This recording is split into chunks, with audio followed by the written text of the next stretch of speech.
Robert Kyagulanyi Center mwakwatidde ekibiina kya Nopu bendera kwa President atuzizza olukuŋŋaana lw'abannamawulire ku kitebe ky'ekibiina e Kamwokya ne yeemulugunya ku nsonga ez'enjawulo omuli ekyakakiiko ebyokulonda okuba nti n'okutuusa kati tekamuddangamu ku ky'abakuumaddembe abakwata abantu be ekimulemesezza okwetaayiza mu kunoonya akalulu. Kaganye okuvaayo okusitula eddoboozi lyako oba okubaako kyekoogera ku bikolobero ebiri mu kutukolebwako.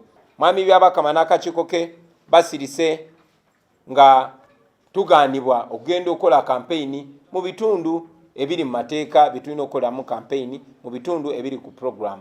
Agamba nti okuva lwe yatandika okunoonya akalulu tafunanga ku mirembe. Akakiiko k'ebyokulonda kasirise okuva amagye bwe gampamba ne ganzija gye nalina okwampeninga ekalangala ne bantwala ne bansibira mu maka gange. Agambye nti ku by'okukwata abantu be kalangala akakiiko ebyokulonda tekavangayo okubaako kye koogera ne yeewuunya engeri gye kagenda okuteeka okulonda okw'amazima n'obwenkanya. Akakiiko k'ebyokulonda tekannavaayo kwogera ku kigambo kyonna oluvannyuma lw'okukwata n'okuwamba tiimu yonna gye tukola nayo kampeyini n'okusibwa. Agambye nti yawandiikidde akakiiko ebyokulonda okugenda mu disitulikiti z'obuvanjuba bw'eggwanga gye yali tannagenda kyokka n'okutuusa kati tannafuna kuddibwamu ate ng'obudde buweddeyo. Ennaku zino ze mulabye tutakola kampeyini tubadde tulindirira akakiiko k'ebyokulonda katwanukule.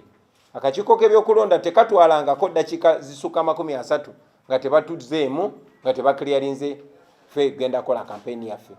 Naye oluvannyuma lw'ennaku zino zonna nga batwetolooza akakiiko k'ebyokulonda olwaleero nga kakulira Mwami Byabakama basoose tugamba nti kati bakyusizaamu omuntu alina otukkiriza ogenda okukola kampeyini ye Mwami Byabakama. Neera naye olumutuuseeko n'akatutema n'atugamba nti tebagenda tukkiriza kola kampeyini okuggyako nga tumaze okussa endagaano ku mukono n'akakiiko ak'ebyokulonda. Agumizza abawagizi be mu bitundu gy'atannatuuka nti wakubatuukako ng'akwesa enkola emanyiddwa nga Robaduba style. Tujja batuukako mwenna gye muli mu ngeri yonna, oba mu ngeri ya sayansi, oba mu ngeri ya kabadi, oba mu ngeri ya Robaduba style, oba mu buntu tujja kubatuukako. Olunaku olw'enkya wakubeera mu disitulikiti okuli Namayingo ne Namisindwa nga wakuddayo ne Kalangala. David Tamale yakusakidde Gulano ku lwa Bukedde TV.